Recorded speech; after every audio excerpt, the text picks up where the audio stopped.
1 KG হয়ে গেছে। তো যশোর সাতক্ষীরায় হচ্ছে এই কলা কেজি হিসেবে বিক্রি হয়। এটা কিন্তু আশ্চর্যের বিষয়, তাই না?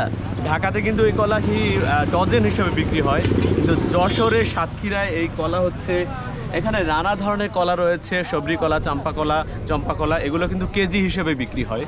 এই যে দেখতে পাচ্ছেন যে সেলার সে বসে আছে কলা নিয়ে। তো কাকা কি হিসেবে কলা বিক্রি করেন এখানে? কেজি 40 টাকা 50 টাকা। কেজি 40 টাকা, 40-50, মানে এই কলার কেজি 40-50। 1 কেজি মাপেন, 1 কেজি মাপেন তো। 1 কেজি ওইখান থেকে ভালো একটা 1 কেজি ভালো 1 কেজি দিয়ে এটা দেন, এটা দেন। তো কলা কিনছি 1 কেজি 40 টাকা, দেখতে পাচ্ছেন। এই যে কেজি হিসেবে কলা এখানে সেল হচ্ছে, বিক্রি হচ্ছে 20টা বেশি। 5 7 8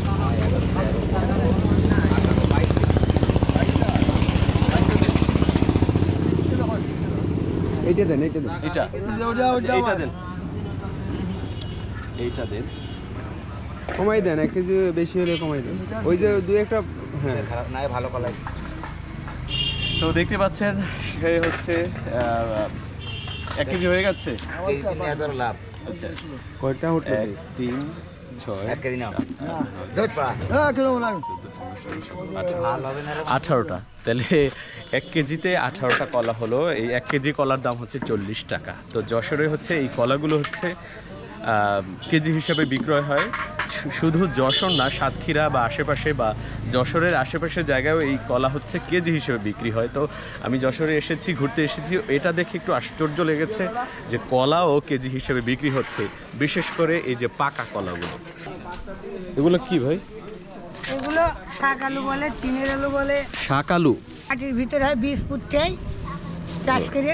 আচ্ছা, এটা তো এই প্রথমবার দেখলাম। এগুলো রান্না করে খায় না? আমরা তো না, এ রান্না করা গেলে তাহলে তো ডবল দাম হইতো আরো। ওই যে কাঁচা খায়? শুধু কাঁচাই খাবে। ও কেজি কত এগুলো? কেজি 50 টাকা। 50 টাকা? ও আচ্ছা, ওয়েল, এটি কাঁচাই খায়। এটি হচ্ছে কেজি 50 টাকায়। প্রথমবার দেখলাম এগুলোকে, আল্লাহ। শাক আলু। আর আমাদের বাপ দাদা আমল থেকে আমরা করছি।